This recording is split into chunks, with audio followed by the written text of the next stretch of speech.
আসসালামু আলাইকুম ভিউয়ার্স। আমি আজকে চলে এলাম নতুন ভিডিও নিয়ে। এখন আমি যে জায়গাটা আছি সেটা হচ্ছে পঞ্চগড় জেলার তেঁতুলিয়া উপজেলার এই বিস্তৃত চা বাগানটি। আপনারা দেখতে পাবেন লক্ষ্য করলে যে পুরো বিস্তৃত এলাকা জুড়ে দেখতে পাচ্ছেন পুরোটি এলাকা জুড়েই চা বাগান। আর এখানে আরো বিশাল বড় চা বাগান রয়েছে। এখানে রয়েছে Haque tea estate, Kazi and Kazi tea estate. তার মধ্যে এই চা বাগানটি অন্যতম। এই চা বাগানের পাশে রয়েছে ইন্ডিয়া বর্ডার অর্থাৎ ভারত বাংলাদেশের যে সীমানা প্রাচীর রয়েছে তার ঠিক পাশে রয়েছে এই বর্ডারটি। রসুলপুর নামে যে জায়গা রয়েছে সেই জায়গায় এই চা বাগানটি রয়েছে। এই চা বাগানে বিস্তৃত হচ্ছে যে চারপাশে যতদূর তাকাবেন শুধু গাছ এবং চা বাগান। এই গাছটি সম্ভবত নিম গাছ আমার জানা মতে। নিম গাছের মধ্যে এটি চা বাগানটি অবস্থিত।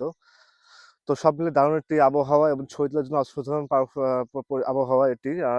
সুন্দর পরিবেশ এবং যতদূর চোখ যায় শুধু চা বাগান আর চা বাগান। আমরা যতদূর দেখি যে আমাদের শ্রীমঙ্গল বা সিলেটে চা বাগান রয়েছে, কিন্তু সেটার পাশাপাশিও পঞ্চগড় বাংলাদেশের উত্তরাঞ্চলের একবারে সর্বশেষ জেলা পঞ্চগড়েও এই বিস্তৃত চা বাগান রয়েছে। দেখতে পাচ্ছেন আপনারা চা বাগানগুলো কি সুন্দর সমাদৃত সঠিকভাবে এবং পুরোপুরি সাইজ করা এবং লম্বা চা বাগান। চা বাগানের চা পাতা দেখতে পাচ্ছেন আপনারা।